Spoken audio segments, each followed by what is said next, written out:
तो फाइनली आप सभी का कल पेपर है, उसके लिए आप सभी को all the best of luck. और आज मैं आपको बताने वाला हूँ इम्पोर्टेंट थ्योरी सब यूनिट्स की, और ज़्यादा नहीं, 1 से 2 थ्योरी बताऊँगा। और उतना अगर पढ़ के एग्ज़ाम में जाते हो तो ये तो पूरा 5 तो प्रैक्टिकल बना करके 60 नंबर कम से कम ला सकते हो, या फिर प्रैक्टिकल थ्योरी प्रैक्टिकल नहीं बोला क्या, थ्योरी लिख करके आप पा सकते हो। ठीक है, तो आज हुआ क्या, आज मुझे मिला अजय माला, और उसको मैंने देख करके पूरा आपको फाइंड करके छांट करके कुछ क्वेश्चन रखे हैं जो कि आपको इस वीडियो के माध्यम से बताने जा रहा हूँ। तो वो इतना इम्पॉर्टेंट है ये वीडियो आपके लिए, अगर आप इसको देख लेते हैं तो कल का जो हेडेक है वो आज के आज आप पूरा ख़त्म कर सकते हैं। तो बिना किसी तरीके स्टार्ट करते हैं आज का वीडियो। फाइनेंशियल अकाउंटिंग में 75 नंबर लाना है तो ये वीडियो आपके लिए बहुत इंपॉर्टेंट है। तो चलिए बिना किसी देरी के स्टार्ट करते हैं आज के वीडियो को। जैसा कि आपको पता है, अगर आपसे प्रैक्टिकल नहीं बनने वाले हैं तो आपके लिए थ्योरी ही बहुत इंपॉर्टेंट है। तो क्या थ्योरी इंपॉर्टेंट है वो आपको बताने वाला हूँ, 1 से लेकर के 5 यूनिट तक का। ठीक है, तो वीडियो को बिना स्किप किए पूरा देखना ध्यान से। देखो, सबसे पहले तो आपको ये समझ लेना है कि पूरा 1 से लेकर के 4 चैप्टर तक के जो थ्योरी हैं वही थ्योरी आपके यूनिट 1 में पूछे जाते हैं, लेकिन किस तरह के थ्योरी होंगे वो आपको पता होना चाहिए। तो जो सबसे पहला है वो है लेखांकन का आशय, लेखांकन की आवश्यकता, उद्देश्य। ठीक है, और लेखांकन पुस्तक पालन में अंतर। ये भी अंतर को शायद ही पूछेगा, लेकिन ये आशय को पूछा जाएगा। ठीक है, ये उसको पूछा जा ही सकता है, ये पूछेगा ही पूछेगा। अब अंतर अगर आप पढ़ते हैं तो लेखांकन पुस्तक पालन में अंतर, और शायद व्यापारिक बट्टा नगद बट्टे में अंतर, इसको पूछा जा सकता है। ठीक है, या लेखांकन का अर्थ उद्देश्य बताते हुए, या बही खाता लेखांकन का आशय बताते हुए, दोनों में अंतर दीजिए, ऐसे पूछा जाएगा। तो ये आपको पढ़ लेना है। ठीक है, और क्या क्या इसमें आपके थ्योरी हो सकते हैं, और आपका जो थ्योरी होता है वो होता है लेखांकन के सिद्धांत। तो जैसे कि आप यहाँ पर देख रहे हैं दूसरे नंबर पे जो क्वेश्चन है वो है लेखांकन सिद्धांत से आप क्या समझते हैं, इसके प्रमुख विशेषताओं को वर्णन कीजिए, या लेखांकन के सिद्धांत पर प्रकाश डालिए, ऐसा करके भी क्वेश्चन पूछा जाता है। तो लेखांकन का अर्थ, आशय, परिभाषा, विशेषता और उसका क्षेत्र आपको पूरा पता होना चाहिए, प्रकृति के क्षेत्र।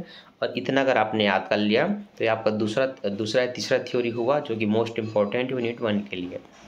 इसके अलावा इसमें अगर आप कुछ नए भी पढ़ेंगे तो कोई दिक्कत नहीं है। हाँ, दोहरा लेखा प्रणाली जो है वो इनके बाद इम्पॉर्टेंट है, इन तीनों के अथवा में ये इम्पॉर्टेंट है। अगर उन तीनों में से को टच नहीं किया तो फिर यहाँ से क्वेश्चन आना है। तो दोहरा लेखा प्रणाली is the most important for you. तो दोहरा लेखा प्रणाली क्या है, लाभ और महत्व को बताइए, बस इतना ही पढ़ लेंगे, खत्म। ठीक, तो ये यूनिट 1 का वो 4 इंपॉर्टेंट थ्योरी है जो आपको पढ़ के जाना है एग्जाम में, एग्जाम से पहले। ठीक है, कल एग्जाम है तो आज आपको पढ़ना है। आगे बढ़ते हैं, यूनिट 2 की ओर आते हैं। यूनिट 2, जैसा कि मैंने आपको बताया था, प्रैक्टिकल थोड़े कठिन है, और अगर प्रैक्टिकल बन जाते हैं तो फिर थ्योरी छूना मत। लेकिन प्रैक्टिकल नहीं बनेगा इसकी भी गारंटी ज़्यादा है ना, क्योंकि आपने प्रैक्टिस नहीं किया, आपने 10 क्वेश्चन नहीं बनाए हैं। मैंने बहुत सारे क्वेश्चन अपलोड कर दिए हैं, उदाहरण के मैंने आपको बोला था आपको बनाना है, लेकिन आपने अभ्यास नहीं किया है। तो ऐसे में आपके लिए इंपॉर्टेंट थ्योरी यहाँ पर क्या होती है वो मैं बता दूँ। तो सबसे पहले आपको याद रखना है, उसमें जो मुख्य थ्योरी होती है वो होता है संयोजन। क्या है संयोजन? से आशय, संयोजन से आप क्या समझते हैं, लेखा अवधि के अंतिम खातों में पुस्तकों में सामान्यतः की जाने वाले विभिन्न संयोजन का वर्णन कीजिए। ये थ्योरी इंपॉर्टेंट है। इसके बाद अदत्त, पूर्वदत्त, अग्रिम, उपार्जित, इस पर टिप्पणी लिखने को बोला जा सकता है या टिप्पणी पूछा जा सकता है। तो ये थ्योरी आपके लिए बहुत इंपॉर्टेंट है। इसके बाद जो है, इसमें अगर इनको नहीं पूछा तो वो होता है अशुद्धियों का संशोधन। तो अशुद्धियों का संशोधन क्या होता है, इसे आप क्या समझते हैं, संशोधन की विधि क्या है, कैसे सुधारा जाता है, ये थ्योरी आती है। त्रुटियों या अशुद्धियों को आशय स्पष्ट से समझाइए या पूछा जाता है। तो ये दोनों ही आपके लिए बहुत इंपॉर्टेंट होते हैं यूनिट 2 के लिए। ठीक है, अब आते हैं यूनिट 3 में। यूनिट 3 में मूल्य ह्रास होता है। अब वो भी अगर आपसे नहीं बनेगा तो यहाँ पर आपको जो मुख्य थ्योरी पढ़ना है वो है आयोजन। आयोजन से आप क्या समझते हैं? ठीक है, गुप्त संचय क्या होता है, गुप्त संचय से आशय। तो तो ये जो 17 और 18 नंबर के क्वेश्चन है ये बहुत इंपॉर्टेंट है। यहाँ पर आपको प्रधान और संचिति का अर्थ पढ़ लेना है, संचिति और प्रधान में अंतर को पढ़ लेना है, क्योंकि यही चीज़ें आपको प्रैक्टिकल बनाते समय भी कंफ्यूज करती है। तो एक बार इनको पढ़ लेना, और वही गुप्त संचय क्या होता है ये आपको पढ़ लेना है। और इनके अथवा में अगर कोई थ्योरी आता है तो वो होता है गैर व्यापारिक संस्था का। अब गैर व्यापारिक संस्था कितने समय से एग्जाम में पूछा जा रहा है और ये आता ही है, इसको कभी नहीं छोड़ा जाता। तो ये बहुत इंपॉर्टेंट है, एक बार इसको देख लेना, इसको छोड़ना मत। ठीक है, आगे बढ़ें। चलिए अब हाँ, गैर व्यापारिक संस्था में एक और टॉपिक है जो मैंने आपको बताया था, प्राप्ति भुगतान खाता आय खाते में अंतर। ये अंतर भी पूछा जाता है, जैसे कि लेखांकन और बही खाते में अंतर है ना, वैसे यहाँ पर से भी अंतर आता है। ठीक है, अब इसको कोई मत पूछना सर ऊर्जा के लिए बताओ, इसके लिए बताओ, ये सबके लिए है। ये जो बेसिक बता रहा हूँ ये सबके लिए है। हायर परचेस किराया क्रय पद्धति जो है इससे तो मैं सलाह आपको दी हूँ, प्रैक्टिकल बना के देख लो बच्चों। और आज मैं कुछ प्रैक्टिकल भी आपको बताने वाला हूँ इसी वीडियो में या इसके बाद वाली वीडियो में, ताकि आपका एक हेल्पफुल हो जाए। और फिर से बता दूँ, किराया किस्त पद्धति पर 2 वीडियो बन चुके हैं, दोनों बहुत सारे व्यूज़ में हैं, आप देख लो। आपको यूनिट 4 का एक प्रैक्टिकल आपको बनाना ही है, 1 प्रैक्टिकल 2 प्रैक्टिकल बनानी है एग्ज़ाम में, तो ये आपको देखना पड़ेगा। देखिए, सीखिए, समझिए और बनाइए। ठीक है, फिर भी यहाँ पर अगर आप थ्योरी कोई पूछें तो ये पहला जो थ्योरी है किराया क्रय पद्धति से आशय, ये theory is the most important for you. ठीक है, अरे मैं कहाँ आ गया, हाँ ठीक, आगे बढ़ते हैं।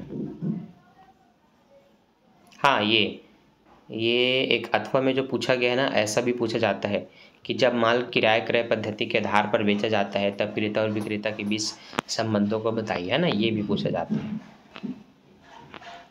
इसके बाद यूनिट 5 आपका मोस्ट इम्पॉर्टेंट, यहाँ पर है आपका साझेदारी फर्म के विघटन की रीतियाँ क्या क्या है, विघटन का आशय समझाइए, या 23 नंबर का गार्नर बनाम मरे के नियम का एक निबंध लिखिए या इनके सिद्धांत को समझाइए।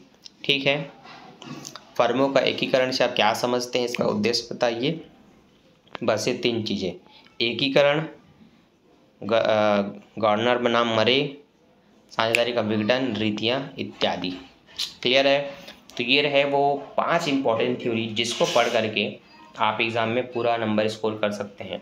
अब रही बात, आप प्रैक्टिकल थ्योरी दोनों बनाना चाहते हैं तो कितने प्रैक्टिकल कितने थ्योरी बनाया जाए, कौन सी थ्योरी बनाया जाए, कौन सी प्रैक्टिकल बनाया जाए, तो फिर आज क्लियर कर देता हूँ। यूनिट 1 का प्रैक्टिकल आपको बनाना है, जनरल एंट्री की होगी, लेकिन मान लो कुछ और पूछा जाता है जो आपसे नहीं बनेगा, तब जो 4 थ्योरी बताया हो उनमें से एक आपको एग्ज़ाम में लिख करके आना है। यूनिट 2 में आपका जो थ्योरी है वो अभी आपको मैंने बता दिया, वो आप बना लेना। और प्रैक्टिकल बनाना है तो यूनिट 4 और 3 से आप प्रैक्टिकल बना सकते हैं। तो 1, 3, 4 का आपको प्रैक्टिकल चुना है, 2 और 5 का थ्योरी चुना है। तो ये इंपॉर्टेंट टिप्स आप सभी के लिए। और किसी भी चैप्टर के प्रैक्टिकल बनाना चाहते हैं और कोई भी डाउट होता है या इंपॉर्टेंट जानना चाहते हैं तो वो भी आप कमेंट कर सकते हैं। तो मिलता हूँ नेक्स्ट वीडियो में नेक्स्ट टॉपिक के साथ। कल के लिए बेस्ट ऑफ लक सभी बच्चों को जिनका एग्ज़ाम कल है या आने वाले समय में है। ठीक है, बाय बाय।